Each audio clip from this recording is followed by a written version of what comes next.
अस्सलाम वालेकुम dear students. हम एक एक्सरसाइज करने लगे हैं 4.6। और this is a very very means detailed discussion under by which you will be understanding understanding this exercise. इसके अंदर प्रैक्टिस में बहुत ही कंफ्यूजिंग सी है, और इस you need a lot of practice for it. I will just be telling you कि कि कौन कौन सी एक्सरसाइज आपने करनी है, और मैं इंशाल्लाह आपका जो है प्रैक्टिस प्रॉब्लम बना दूंगा, और फिर इंशाल्लाह अगले वीक में हम कोई चीज़ भी कंडक्ट कर लेंगे ऑनलाइन। अच्छा, तो मैं आपको बताऊं कि this is the question right now at hand, and this is question number 2। अच्छा, अब इसका जो बेसिक आइडिया है ना, आज मुझे आप ज़रा कंफर्म कर दीजिएगा जिन लोगों को मैंने बुलाया है मीटिंग में। पार्टिसिपेंट्स हैं मेरे पास, यश भी हैं और शिल्पा भी हैं। दीज आर माई ये star students, both of them. आप मुझे बताएं कि आप लोगों को आवाज़ आ रही है? You can unmute your mic, और you can just tell me in your chat, जो कि मुझे देखना आनी चाहिए वैसे चैट। यस, यस सर, आवाज़ आ रही है आपको? राइट, ठीक है, ओके। सो आप लोग तो मेरे साथ क्लास में भी थे, और वही लेक्चर जो है मैं दूसरों के लिए कंडक्ट कर रहा हूँ। अगर आप जो लोग जाना चाहें तो आपने मुझे कंफर्म कर दिया है कि रिकॉर्डिंग हो रही है, आवाज़ आ रही है, तो मेरा काम तो हो गया। अच्छा, स्टार रिकॉर्डिंग चल रही है। अच्छा, यू सी कि हम ये एक्सरसाइज अटेम्प्ट करने लगे हैं, क्वेश्चन नंबर 4.6, और क्वेश्चन नंबर 2 हम करेंगे इस वक्त। और ये जो है ये कहीं साइड पे लग जाए तो अच्छा है। ओके। अच्छा देखें, अब जो है ये मैं वर्ड पे, अच्छा आपको थोड़ा सा मुझे बर्दाश्त करना पड़ेगा, because this is the very first time that I am using this word pen feature, और I am not very use to it. अच्छा, अब सवाल ये है, the topic is change of base. Let's say कि this is your standard base, and this is normally an x axis, and this is y axis. तो इसके ऊपर हम जब स्टैंडर्ड बेसिस की बात करते हैं इन R2, तो दिस इज अ वेक्टर आई, और दिस इज अ वेक्टर जे। और इसका मैग्नीट्यूड क्या होता है, इसका जो कोऑर्डिनेट्स होते हैं, इसका कोऑर्डिनेट होता है 1, 0, और इसका मैग्नीट्यूड क्या होता है, 1 होता है। और इसके जो जो ऑर्डर्ड पेयर होता है, जो इसका जो कोऑर्डिनेट्स होते हैं वो होते हैं 0, 1। तो ये तो स्टैंडर्ड आपके पास इसका कोऑर्डिनेट सिस्टम है, and these are called called the standard basis for R2। लेकिन लेट्स से कि मैं इसके अंदर कोई और बेस डिफाइन करता हूँ यहाँ पे एक, और इसको मैं नाम देता हूँ U1 डैश। तो एक वेक्टर ये है, और लेट्स से कि दूसरा वेक्टर ये है, इसको मैं नाम देता हूँ U2 डैश। और इसका कोई ना कोई पैरामीटर पैरामीटर इसके कोई कोऑर्डिनेट्स होंगे यहाँ पर। यहाँ पे इसका कोई कोऑर्डिनेट होगा U1 का, और इसी तरीके से यहाँ पे एक कोऑर्डिनेट होगा U2 का। अब जो हमारा सवाल ये है कि अगर हमें ये जो स्टैंडर्ड बेसिस है इसके अंदर अगर कोई पॉइंट दिया हुआ है, लेट्स से कि दिस पॉइंट इज 3, 1। अगर ये 3, 1 है, तो मैं इसको स्टैंडर्ड बेस में तो लिखूंगा, तो ये this is equal to 3i+1j। लेकिन अगर मैं इसको U1 डैश और U2 डैश की सूरत में लिखना चाहूँ, तो वो मुझे कैसे लिखना पड़ेगा? वो मुझे ऐसे यहाँ पे कोई नंबर चाहिएगा, A U1 डैश, और उसके मुकाबले में दूसरा जो है नंबर होगा मेरे पास B U2 डैश। ये इस तरीके से मुझे एक नंबर चाहिए, ये मेरे पास होना चाहिए। तो फ्रॉम दिस नंबर 3, 1 जो कि स्टैंडर्ड बेस में है, तो हमें इसको कन्वर्ट करना है ए और बी में, so that this becomes coordinates for the new base. तो हम कह लेते हैं कि दिस आई और J is a standard base. तो हमें इसको डिफाइन करना पड़ेगा कि what is my base, base 1 and base 2, base old and base new. तो हम कहते हैं कि my base is, let's say is equal to U1 and comma U2। This is my base, और इसको हम कहते हैं बी, बेस। और अगर हमें दूसरी बेस डिफाइन करनी है तो हम इसको डिफाइन करते हैं B dash equal to U1 dash और U2 डैश, ये मेरी दूसरी बेस है। तो दिस बिकम्स न्यू बेस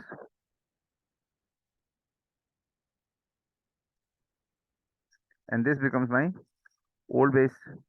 ऐसे हम इसको नाम दे सकते हैं कि एक बेस से दूसरी बेस के अंदर इसका सिस्टम को इसको सिस्टम को ट्रांसफर करना है। यानी एक बेस में अगर आपके पास कोऑर्डिनेट्स अवेलेबल हैं तो दूसरी बेस के अंदर कोऑर्डिनेट्स को हमने कैलकुलेट करना है। राइट। तो अब ये जो ऑनलाइन मोड है इसके अंदर मुझे ये जो आपको बोर्ड इस्तेमाल करके आपको दिखाना होता है, this is a very challenging job for me. इसके अंदर वो पेन पेंसिल वाली मेरा टच नहीं है, इसके अंदर इतनी प्रैक्टिस नहीं है, but even then I will be just इंशाल्लाह be able to do it to some extent. अब हमारे पास जो सवाल है वो हम इसको सवाल को सॉल्व करते हैं और फिर हम इसकी डिस्कशन में आगे जाएंगे। तो right now I have a question of repeat this question number 2। अब इसमें देखिए क्वेश्चन नंबर 2 के अंदर एक बेस है ये U1 और U2, और ये टू U1 को अगर आप देखें तो that is 10, that is I, and U2 is equal to 01, that is J। और एक दूसरी बेस दे दी है 21 और U2 डैश -3 और 4, ये दूसरी बेस है। इस बेस से हमें इस बेस में जाना आना चाहिए, इस बेस से हमें पहली वाली बेस में आना जाने का तरीका, कैलकुलेट करने का तरीका आना चाहिए। तो मैं अभी आपको बिल्कुल बाई बेसिक प्रिंसिपल इसकी कन्वर्जन करके दिखाऊंगा, and then I will just be covering the topic of this book, that is change of basis. ये एक बड़ा तरीका है इसका करने का, एक स्टैंडर्ड वे है, बड़ी जो है इसके अंदर कैलकुलेशंस हैं, और ये सारा टॉपिक हमें यहाँ पे अभी आज कवर करना है। लेकिन मैं आपको पहले बता दूँ चीज़ें कैलकुलेट करके ताकि आप वेरीफाई कर सकें। और थोड़ा सा लेक्चर ये लंबा होगा, मतलब ये कि इतना छोटा टॉपिक है नहीं है sir, basically it's a detailed topic. अच्छा। तो कोई चैट में तो कोई कोई पॉइंट हो तो बता दीजिएगा। आवाज़ बंद हो गई हो या इस तरह कुछ चैट्स में। ठीक है, you are there, good, good to have you. अच्छा चलें, रिकॉर्डिंग भी होती रहे, अल्लाह करे लाइट भी ना जाए। अच्छा, अब ये जो हमारे पास क्वेश्चन है वो है, मैं यहाँ पे इसको कॉपी करता हूँ।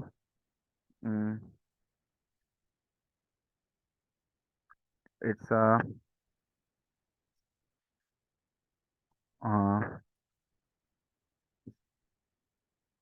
क्वेश्चन नंबर 2 है। इसके अंदर जो डेटा इस्तेमाल हुआ है वो क्वेश्चन नंबर 1 वाला इस्तेमाल हुआ है। तो उस क्वेश्चन नंबर 1 में है जो डेटा वो भी कॉल इस्तेमाल करेंगे, लेकिन but this is question number 2। तो इसके अंदर क्वेश्चन नंबर 2 में ये है U1 इज इक्वल टू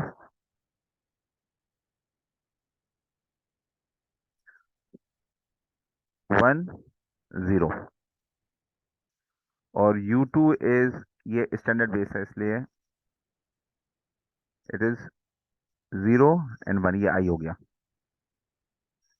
अच्छा, ये ओल्ड बेस हो गई। और दूसरी बेस क्या दी हुई है उन्होंने, U2 U1 dash is equal to 2, 1, and U2 is given by U2 dash is equal to -3, 4। अच्छा, तो अब हम इसको जो है एक नंबर है मेरे पास इस सवाल के अंदर जिसको हमने कन्वर्ट करना है, जो सी, वो क्या सवाल है, ये नंबर है 3W। इसको कन्वर्ट करना है, जो डेटा पहले क्वेश्चन से इसमें आ रहा है ना, जिसको कन्वर्ट करना है वो ये है W। तो what is this W equal to, W is equal to,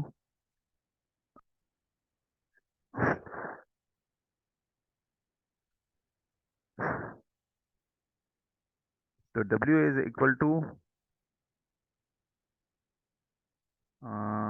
W was, क्या था W, अच्छा, वैल्यू था 3 - 5, 3 - 5। अब ये जो 3 - 5 है, इसको मैं कॉलम वेक्टर की सूरत में भी लिख सकता हूँ, रॉ वेक्टर की सूरत में भी लिख सकता हूँ। तो I just right in this. तो ये मौजूद जो है ना, ये हमारे पास इस सूरत में मौजूद है। किस बेस में मौजूद है? ये है 3i + -5j, ये सूरत में मौजूद है। अब हमें इसको जो कन्वर्ट करना है, वो हमें बुद्धा बेस करना है। देखिए हम इसको चेक करेंगे इंशाल्लाह। तो this has to be written in AU1 dash, और ये हमारा टास्क है। इसके अंदर हमें ये करना आना चाहिए, BU डैश U2 डैश। ये हमारा टास्क एट हैंड है। इसको हम करेंगे कैसे? तो जस्ट वी स्टार्ट हेयर। तो सबसे पहला हमारा काम यह है कि जब हमें कन्वर्जन करनी है इसको, तो we will be just writing this this U1, ये जो है ना, इसको हम राइट करेंगे U1 को। तो U1 जो है इज अ न्यू बेस। तो U1 will be written in in the old base. U1 dash is equal to, you know what, ये पैरामीटर्स दिए हुए हैं, तो इसका मतलब है कि ये एक वेरिएबल है 2i + 1j। और U2 किसके बराबर है? U2 बराबर है U2 dash is equal to 3i + 4j, ये इसके बराबर है। लेकिन क्योंकि हमने U1 और U2 की टर्म्स में बात की है, और आई हमने कहा कि ये एक स्टैंडर्ड बेस है, लेकिन अगर हम जो नॉर्मल केस में जब बात कर रहे होंगे, तो U1 और U2 की, और U1 डैश और U2 की डैश में बात कर रहे हो, जरूरी नहीं कि जो आपकी स्टैंडर्ड बेस है उसी के अंदर आपको कन्वर्जन करनी हो। आपको किसी और दो में भी कन्वर्जन करने का ऑप्शन सवाल में आ सकता है। कि ये एक कार्टेशियन कोऑर्डिनेट सिस्टम्स है, इसके अंदर एक बेस ये है, वो उसका हमने नाम दिया U1 और U2, और इसको किसी और बेस के अंदर कन्वर्ट करना है, और वो ये बेस है जिसके अंदर ये U1 है और ये U2 है। इसका मतलब है कि अगर इसके हिसाब से अगर कोई हमारे पास कोऑर्डिनेट दिए हुए हैं, तो इसके हिसाब से बन जाए, जिसके अंदर ये वाली जो स्टैंडर्ड बेस है वो कहीं पर भी नहीं आती है। ये स्टैंडर्ड बेस R2 की है, इसको हमने बिल्कुल। तो ये कन्वर्जन होगी between B to B dash, या the other way around, that is B dash to B। अब इसके अंदर ये कोई सी भी, इसके अंदर ये R2 में से स्टैंडर्ड बेस नहीं है, XY वाली IJ वाली कोई सी भी बेस नहीं है। तो वो U1 U2 की बात हो रही होगी। तो अब ये इसको हम जनरलाइज रखने के लिए हम क्या करते हैं कि इसको जनरलाइज करने के लिए हम इसको U टर्म की ही टर्म्स में लिख लेते हैं। इसको लिख लेते हैं कि U1 dash is equal to 2U1, अब यहाँ पे डैश नहीं है, +U2, और U2 dash is equal to, यहाँ पे ये देखें, ये क्या है 3, अच्छा यहाँ पे ये माइनस भी है, ये माइनस है ये वाला। तो ये आ जाएगा -3U1 +4U2। अच्छा, तो इसको हम नाम दे देते हैं, दिस इज कॉल्ड 1, एंड इसको हम नाम दे देते हैं 2। राइट। अब हम क्या करते हैं? अब हम करते हैं इसको कि मल्टीप्लाई 1 बाई मल्टीप्लाइंग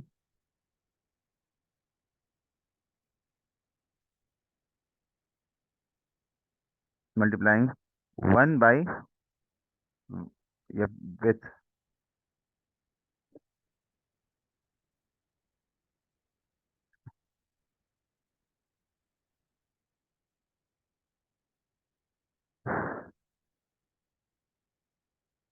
4। तो ये इक्वेशन क्या बन जाएगी?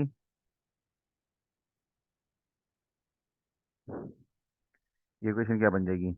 ये बन जाएगी 4, अच्छा -4 से मल्टीप्लाई करते हैं, यहाँ पे -4 कर देते हैं, -4। 4U1 dash is equal to 2U1, 2U1 नहीं होगी ना, ये हो जाएगी -8 u1, और यहाँ पे हो जाएगा -4 u2। अच्छा, अब इसके साथ नीचे वाली हम 2 भी लिख देते हैं, तो that is u2 dash is equal to -3 u1 +4 u2 dash. इसके ऊपर इसके 9 लगा के इसको ऐड कर देते हैं, राइट। इसको हमने क्या किया, पेन पेन, इसको हम काट देते हैं, इसको हम काट देंगे, राइट। तो ये क्या बन जाएगा, ये बन जाएगा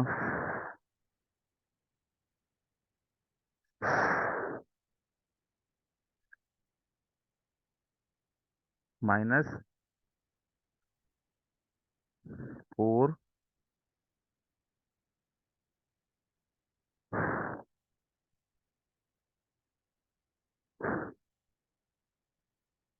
ये क्या हो रहा है, 4 u1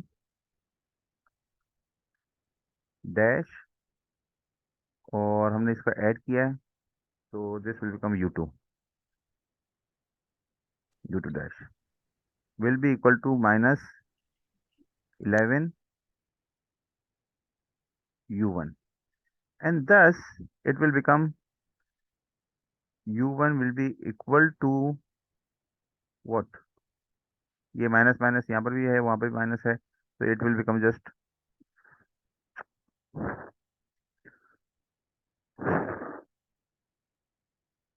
4,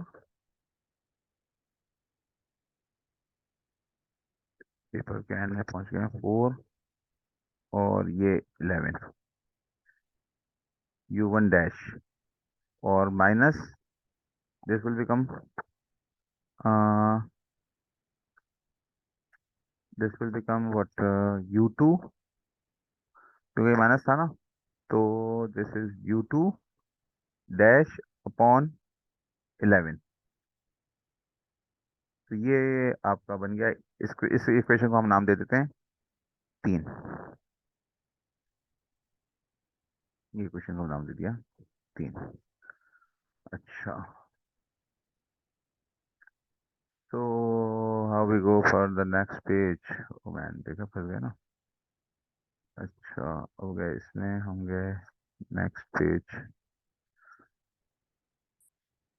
क्या करना है,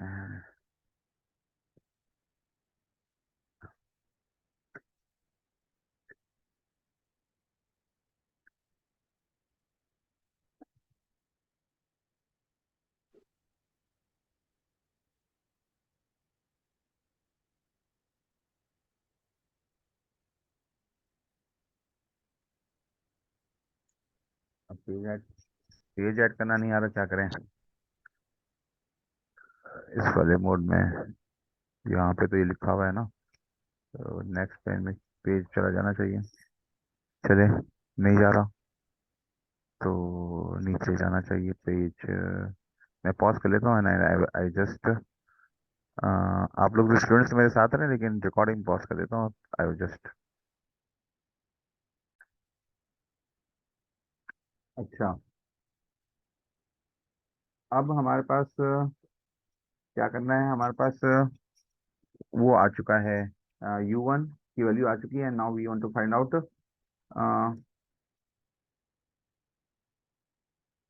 यू u1 की वैल्यू आ गई है। अब हम इसकी वैल्यू को पुट करते हैं, u1 डैश डैश, तो इसको वी जस्ट पुट इन 1, और 1 कहाँ पर है, वो 1 ऊपर है, u1, तो 1 को मैं यहाँ पे रिपीट कर देता हूँ,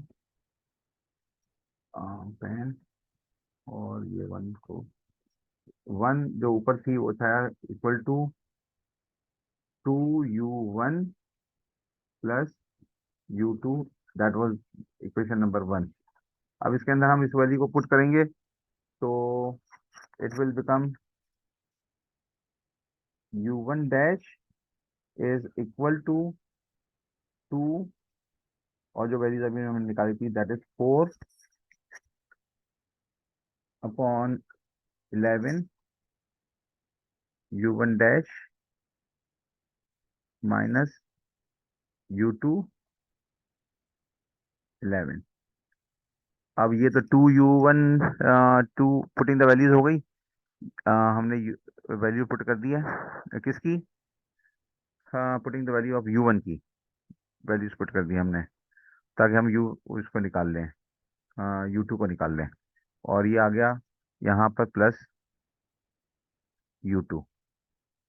basically we have to write this equation u1 in terms of u1 in terms of u2 dash। तो ये हम पहले कर चुके हैं, ये देखें ये क्या है। हमने लास्ट जो किया है वो क्या लिखा है, हमने लिखा है u1 को u1 को लिखा है हमने in terms of u1 and u2। अब हमने यहाँ पर इसकी मदद से u2 को लिखना है इन टर्म्स ऑफ, तो this u2 will become what, this u2। ये जो आप कैलकुलेशन करके इसको जो है सिंप्लीफाई करेंगे, तो थोड़ा सा टाइम मैं बताता हूँ आपको। और ये आ जाएगा 3/11 u1 dash plus 2u2 dash upon 11। ये इसकी कैलकुलेशन करके यहाँ से हम इसको लेके आ गए।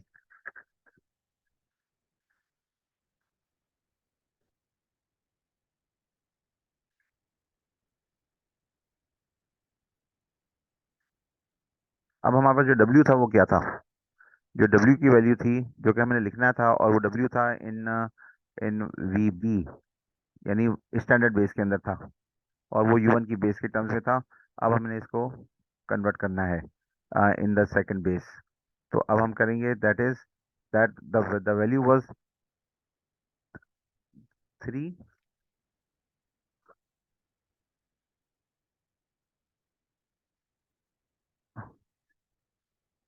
u1 माइनस 5 u2, ये था। अब इसके अंदर हम वैल्यूज पुट कर सकते हैं, तो this will become that is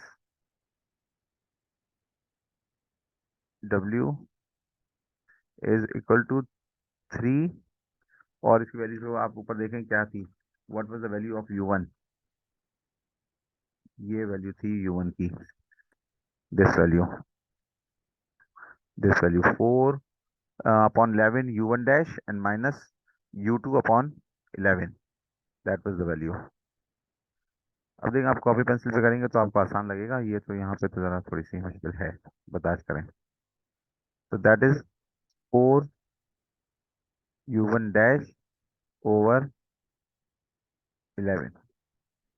speed slow हो रही है ना, मैं इसलिए परेशान हो गया, स्पीड स्लो हो रही है मेरी लिखने की वजह से, मुझसे फिर भी हम बहुत तेज़ी से काम चल जाता है, और आप लोग होते भी हैं साथ साथ।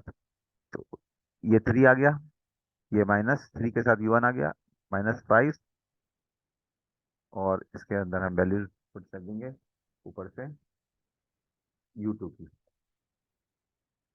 u2 की वैल्यू आपको मालूम है क्या है, ये भी ऊपर u2 की वैल्यू यहाँ पर दी हुई है, ये है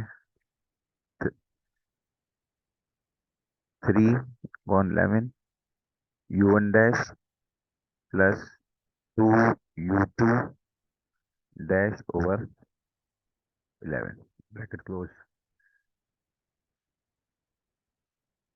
राइट।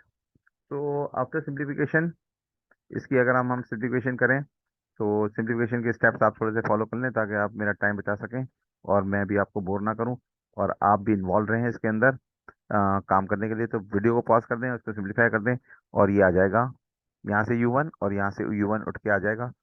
तो दोनों के नीचे 11 है, ये यहाँ से 12 बना, यहाँ से 15 बना, 5 × 3, तो दिस बिकम्स 3, माइनस में 3/11 u1, और यहाँ से जो है ये बना -3, और वहाँ से बना 10, -10, तो ये दिस बिकम्स -13। और ये U2 डैश है, और यहाँ पर भी U2 डैश है। So this this becomes W is equal to what, W के जो पैरामीटर्स आ गए, अब ये W के पैरामीटर्स जो आए हैं, ये W आ गया है in terms of VB dash, because U1 dash है और U2 डैश है। जो हम W लेकर चल रहे थे, तो यहाँ तक तो देखें, W जो स्टार्ट किया था हमने यहाँ पे, we just wrote this W in U1 dash और U2 डैश, राइट। हमें ये फाइंड करना था, ये चीज हमें, ये यहाँ पर हमें फाइंड करनी थी, ये ए और, इसमें से ए और B were just not known, D और ये दोनों क्वेश्चन मार्क है। तो ये W था। अच्छा, फिर हम आ गए यहाँ पे, अब ये W B डैश जो है किन टर्म्स में आ गया, U1 डैश और U2 डैश की टर्म्स में आ गया है। तो now this we just second write के दिस W इज 3/11, और इसको वेक्टर सूरत में लिख देते हैं कि -13/11, ये ब्रैकेट बन गया, ये W का वेक्टर आ गया, राइट। तो ये तरीका है इसका बनाने का, लेकिन ये तरीका तो मैंने आपको भाई बेसिक प्रिंसिपल्स बताया है। Otherwise what is the topic is in the book, we start here, change of base का टॉपिक है। अब देखें, uh, दो बेसिस हैं, B U1 and U2, B dash is equal to U1 dash and U2 dash. अब हम करते क्या हैं कि what we have to find out, U1 dash, this U1 dash के दो पैरामीटर्स हैं A और B। U1 जो है वो कोई लिखा हुआ है, U1 डैश वो ऐसे लिखा हुआ है कि A और B एक को इसका पैरामीटर होगा। वो मैं आपको बना के दिखाऊं कि क्या बात हो रही है।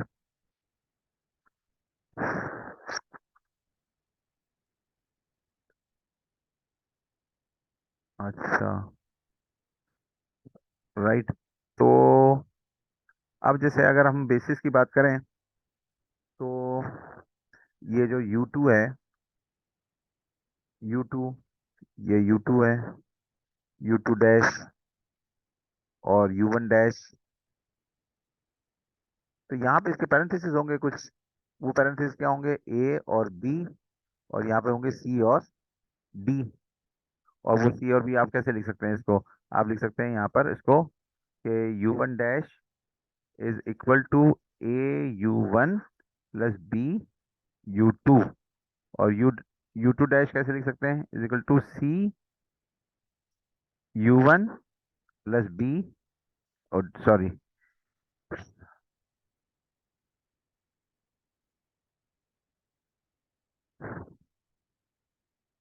D U2, ये दो नई बेसिस हैं ये, राइट। तो ये जो चीज़ है मैंने आपको बताया, यहाँ पे इसको इस्तेमाल कर लिया, मैं इसको मिटा देता हूँ ताकि आप ये पूरे लेक्चर को अगर आप देखना चाहें बाद में रेफर करें, तो ये इस वाली मार्क्स से आप डिस्टर्ब ना हो, राइट। अच्छा, तो ये वाली बात हो रही थी, ये वाली बात हो रही थी यहाँ पर।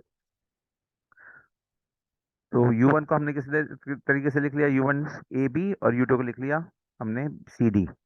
तो हम इसको इस तरीके से लिख सकते हैं, A U1 B U2 C U1। अब ये जो बेसिस वेक्टर है, इसको हमने लिख रहा है ओल्ड बेसिस की टर्म्स में। जो बेसिस वेक्टर्स हैं, the new vectors, B dash, ये न्यू वेक्टर्स हैं, न्यू बेसिस, इसको हमने लिख लिया पुरानी बेसिस की टर्म्स में, राइट। अब यहाँ से हम चले इसको, हमने कहा कि एक वेक्टर है जिसके न्यू बेसिस की टर्म्स में इसके पैरामीटर लिखे हुए हैं, यानी कि बात ये हो रही है कि अ, ये स्क्रैचिंग के लिए मैं ये वाली इस्तेमाल कर लेता हूँ डॉक्यूमेंट। बात ये हो रही है कि अगर कोई पैरामीटर, कोई बेसिस है, बेसिस है, ये बेसिस है, तो इस बेसिस में U1 डैश और यू टू डैश के अंदर कोई वेक्टर है, ये वी वेक्टर है, इसको हम नाम देते हैं वी। तो ये वी वेक्टर किस टर्म्स में लिखा हुआ है, ये बी डैश की टर्म्स में लिखा हुआ है। तो इसको नाम दिया हमने K1 और इसको नाम दिया हमने K2, कॉमा, कॉमा के साथ K1 कॉमा K2। अच्छा, तो ये एक वेक्टर हमने डिफाइन कर दिया न्यू बेसिस के सिस्टम के हिसाब से। तो उसको हम कैसे लिख सकते हैं, वी को कैसे लिख सकते हैं, वी को लिख सकते हैं V is equal to Ku1 dash plus K2 U2 dash, इसको इस तरीके से लिख सकते हैं। अच्छा, तो अब ये U1 डैश की टर्म्स में लिखा हुआ है, तो U1 डैश तो हमें पता है कि क्या है U1 डैश, यहाँ पे ये वैल्यू मौजूद है। तो K की जगह U1 की जगह पर इसकी जगह पे ये वाली वैल्यूज पुट कर दी, और U2 की जगह पर U2 की वैल्यू पुट कर दी यहाँ पर, ये U2 की जगह पे पूरा, तो ये K2 के साथ आ गया। ये इक्वेशन बन गई ये। और इस इक्वेशन को हमने पहले लिखा मैट्रिक्स फॉर्म में, ये ये मैट्रिक्स फॉर्म में लिख लिया इसको।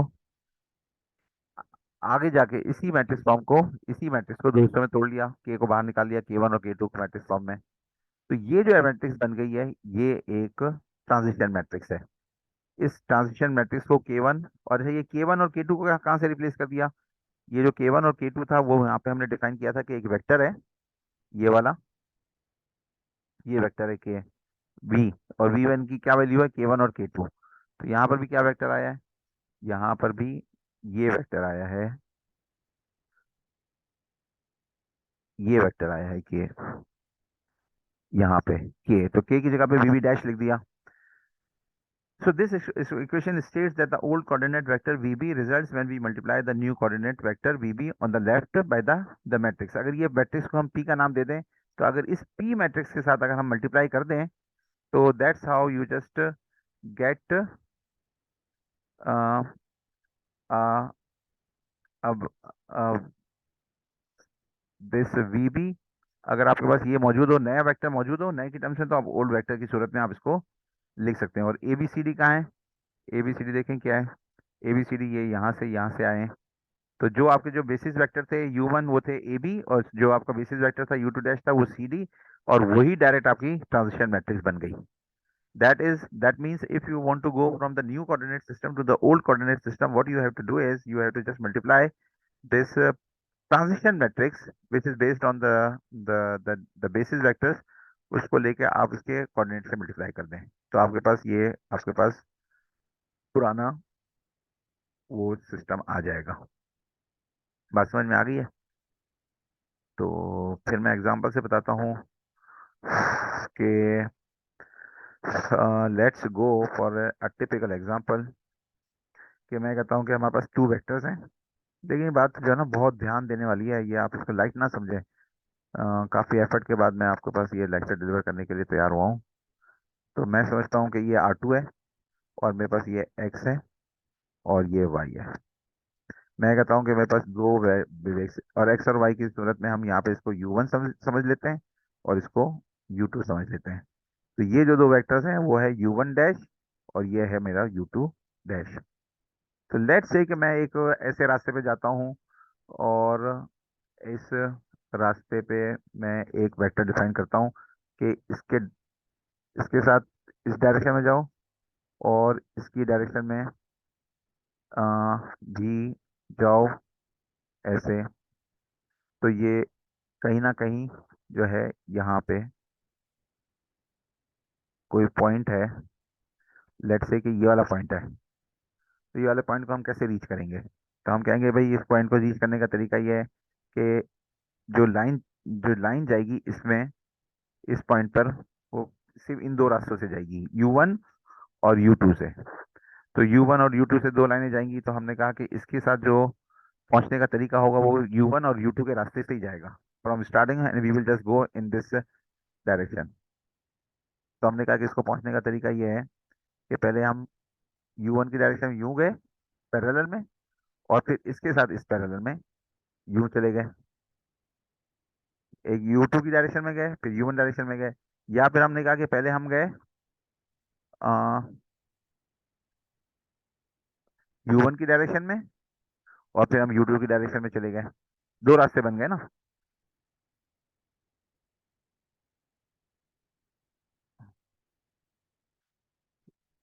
अब मैं आपको फिर बताता हूँ कि मैं ये वाला पॉइंट ले रहा हूँ, और ये किन टर्म्स में है, ये पैरेंथेसिस किस टर्म्स में है, ये इसका मौजूद क्या है।